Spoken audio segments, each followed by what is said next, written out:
Bab 770. Destri Li. Tiba-tiba hujan mulai turun, dan di depan kedai teh, hujan semakin deras. Kedua wanita itu tidak pergi. Keduanya tampak serius. Loli menyesap dari gelas dan tersenyum, "Bagaimana kabarnya sekarang?" Kaseimu berkata dengan sungguh-sungguh, dalam kegilaan menantang orang-orang, kekuatannya telah meningkat dengan cepat. Loli sedikit mengangguk, dia bibit yang bagus, karakternya juga baik dan semangatnya juga tinggi. Kaseimu memandang Loli, "Kapan kamu membawanya pergi?" Loli tertawa, takut. Kaseimu mengangguk, "Ya, karena pada saat ini, beberapa orang telah datang ke kota Changfeng, mereka tidak berniat baik." Loli berkata, "Beri dia lebih banyak waktu." Kaseimu mengangguk, lalu bangkit dan pergi, dan dia berhenti tiba-tiba sebelum dia mengambil beberapa langkah. "Loli, beberapa orang sudah menyelidikimu." Loli tertawa, "Tidak apa-apa." Kaseimu mengangguk pelan dan dengan cepat menghilang ke dalam hujan. Setelah Kaseimu pergi, seorang lelaki tua tiba-tiba datang.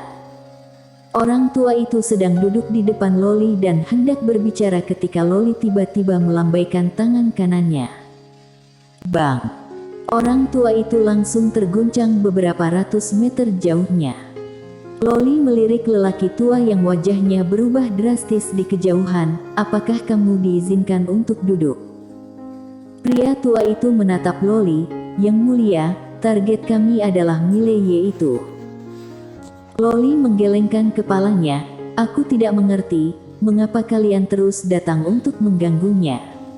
Bisakah punya sedikit otak?" Wanita bergaun polos itu, "Apakah kalian sudah menemukan solusi?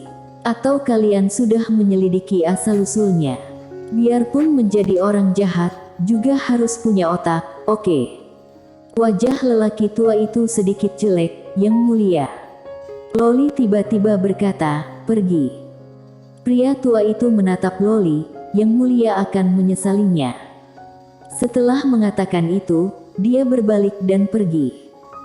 Pada saat ini, Loli tiba-tiba muncul di depannya, dan saat berikutnya, sebelum dia bisa bereaksi, Loli meraih tenggorokannya.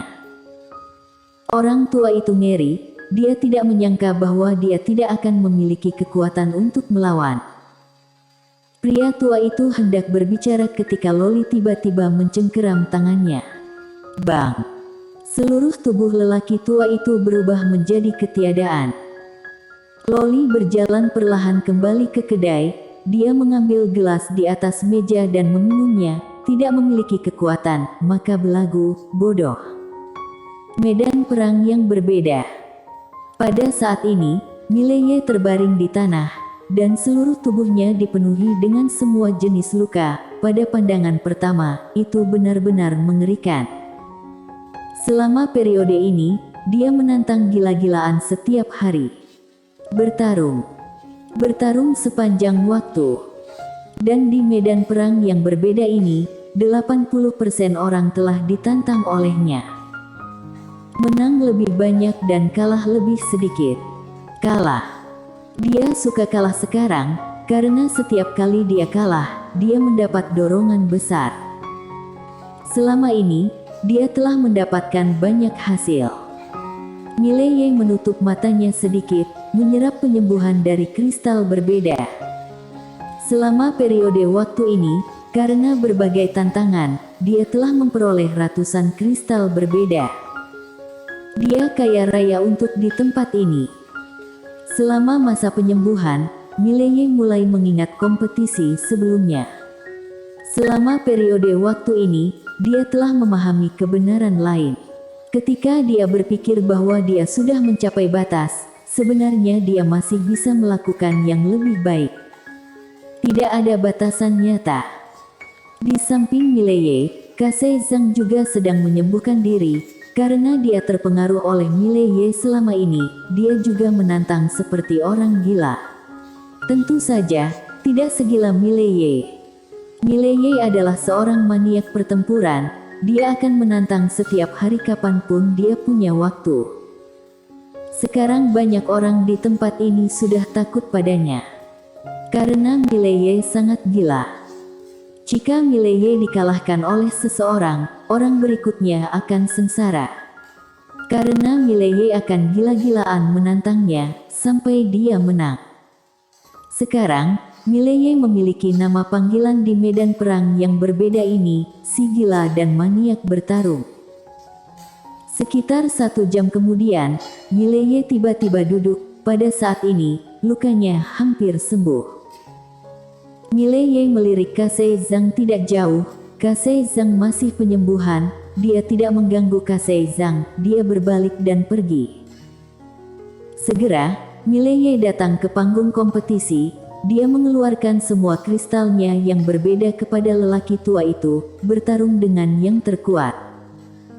Tujuannya selama ini adalah orang yang menempati peringkat pertama di sini, tetapi pada awalnya, dia tidak bisa menantang lawan karena tidak ada cukup kristal yang berbeda.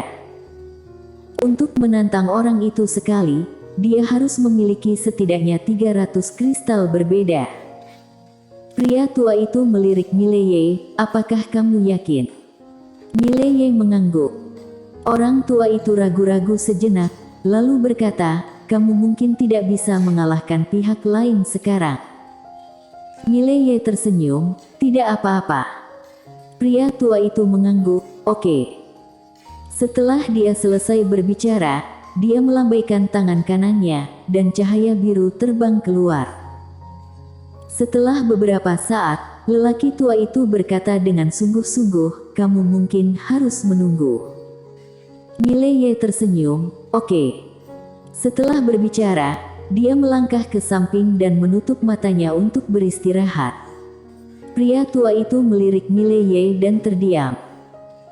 Selama periode waktu ini, dia telah menyaksikan pertumbuhan Mileye dengan matanya sendiri. Dapat dikatakan bahwa pertumbuhan Mileye benar-benar menakutkan.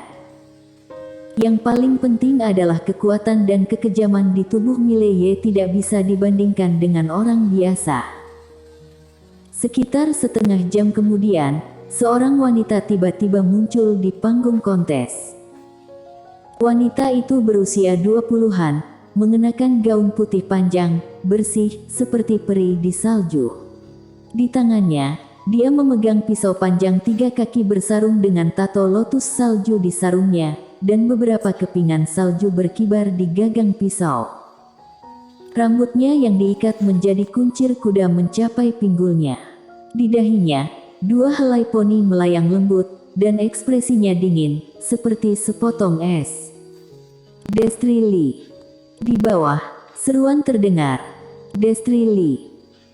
Di medan perang yang berbeda ini, dia termasuk dalam legenda nyata, karena ketika dia masuk, dia bertarung dari juara yang terakhir ke juara pertama dan dia mengambil waktu kurang dari sehari.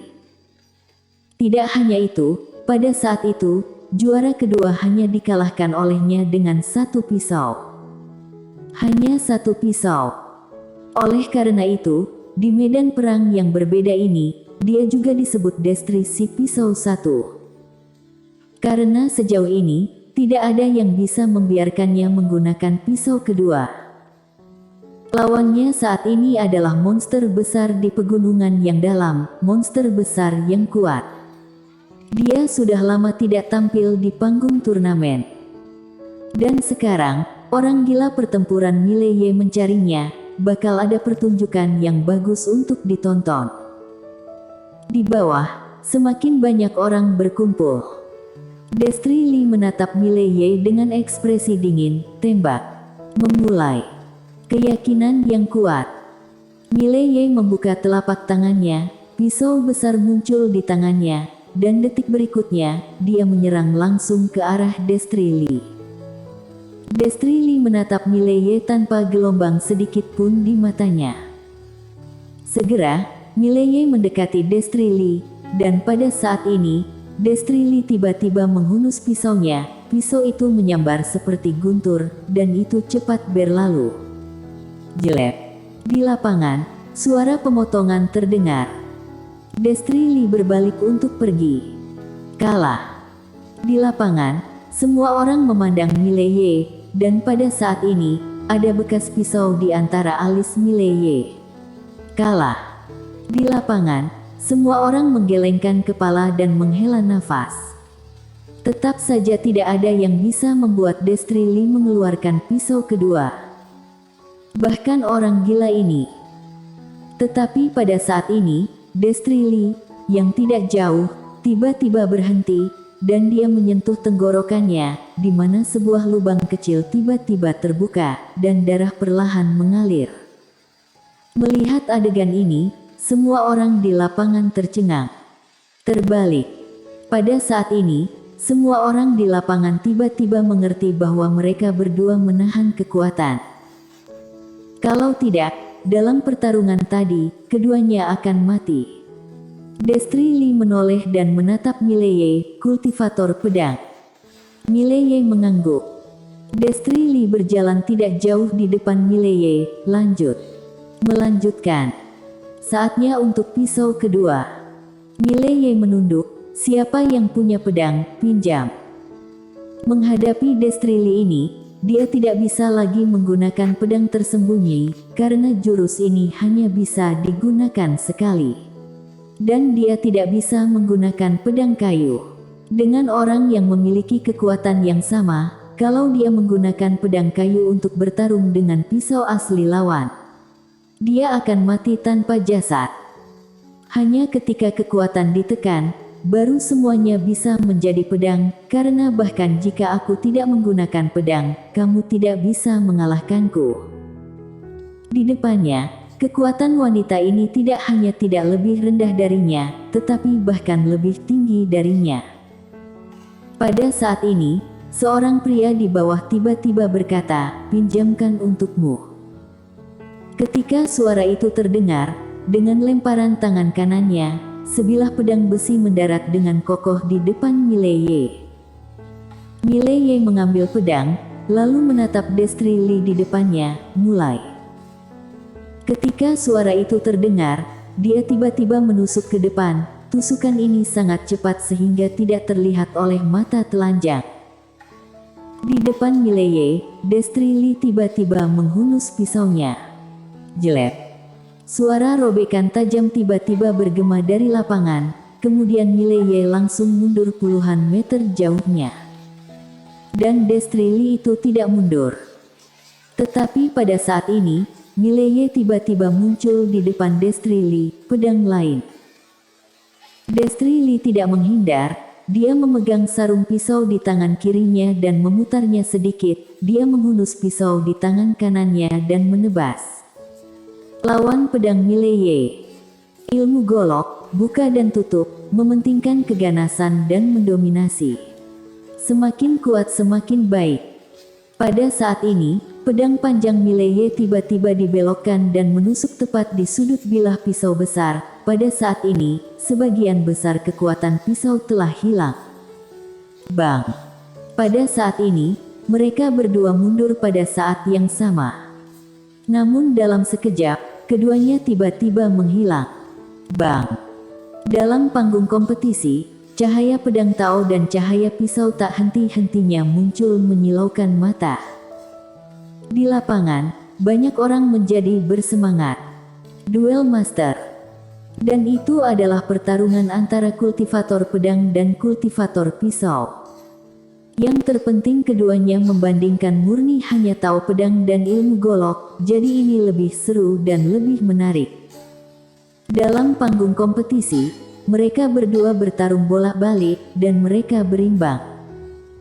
Harus mengatakan bahwa pencapaian Tao pedang Mileye jauh lebih kuat dari sebelumnya. Jika pencapaian Tao pedang tidak ditingkatkan ke alam asli, dia pasti tidak akan bisa mengalahkan wanita di depannya. Bang! Pada saat ini, ada ledakan tiba-tiba di atas panggung, kemudian Mileye dan Destri Li mundur dengan keras pada saat yang sama. Dan dalam proses mundur, Mileye tiba-tiba merentangkan telapak tangannya, pergi. Jelek. Pedang terbang di tangannya berubah menjadi cahaya pedang Tao dan terbang keluar. Dia tidak menggunakan energi untuk mengendalikan pedang, melainkan dengan kekuatan fisik murni. Tidak jauh, Destrili tiba-tiba memblokir dengan pisau horizontal. Bang! Pedang Mileye terpental seketika, dan pada saat ini, Mileye tiba-tiba muncul di belakang pedang, dan dia menghantam gagangnya dengan tendangan. Jelek! Pedang itu terlempar ke udara. Di kejauhan, Destrili maju selangkah dan menebas. Bang! Pedang Mileye terpotong lagi, tetapi pada saat ini, Mileye tiba-tiba muncul di depan Destrili. Dia meraih pedang yang terbang itu dan menusukkannya tepat ke alis Destrili. Pedang ini menjadi ekstrim. Destrili tidak memilih untuk memblokir kali ini, karena jika dia memblokirnya lagi, bilahnya akan lemah, jadi dia langsung memilih untuk memotong tenggorokan Mileye dengan satu pisau. Tak satu pun dari mereka memblokir, mereka juga tidak mundur. Cici. Dua garis darah tiba-tiba menetes di panggung pertandingan. Setiap orang bersambung.